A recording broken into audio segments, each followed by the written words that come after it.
આજે અમદાવાદ મ્યુનિસિપલ કોર્પોરેશનની bridge project વિભાગ અને બિલ્ડિંગ વિભાગની ટીમે બોટમાં બેસીને નીચેથી સુભાષ બ્રિજનું ઇન્સ્પેક્શન કર્યું હતું। સાથે જ બ્રિજ ઇન્સ્પેક્શન કન્સલ્ટન્ટની ટીમને સાથે રાખીને પણ ડ્રોનથી તપાસ કરી। 5 દિવસ સુધી બંધ રહેનારા સુભાષ બ્રિજ પરથી રોજ પસાર થનારા અંદાજિત 1 લાખ વાહન ચાલકોને વૈકલ્પિક રસ્તા પરથી જવું પડશે।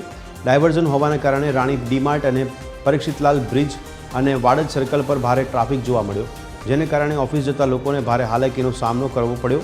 તો અમદાવાદ કોર્પોરેશનમાં સ્ટેન્ડિંગ કમિટીના ચેરમેન દેવાંગ દાણીએ જણાવ્યું કે સુભાષ બ્રિજના ઇન્સ્પેક્શન દરમિયાન જ તિરાડ સ્પાનમાં ખામી મળતા બ્રિજ બંધ કરાયો હતો।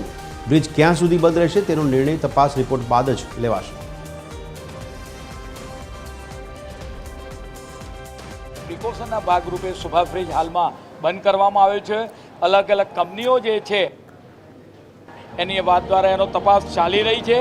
ચોક્કસ તારણ આવ્યા બાદ તદુપરાંત ટ્રાફિક પોલીસ સાથે પણ સંકલન કરી નગરજનોને તકલીફ ના પડે એ માટે આજથી એડિશનલ ટ્રાફિક ફોર્સ રાખવાનો છે, જેથી સમયનો આ વાત કરીએ કે કોઈનો દુરુપયોગ ના થાય અને ઘટના મોટી ન બને એટલા માટે હાલના તબક્કે આ બંધ કરવાનો નિર્ણય કરવામાં આવ્યો છે। ચોક્કસ કયા પ્રકારની તપાસ થઈ અગાઉના સમયની અંદર એનું પણ તારણ કાઢવામાં આવશે અને શા માટે તપાસ થયા પછી આ ખામી ઉદ્ભવી એ પણ તપાસવામાં આવશે।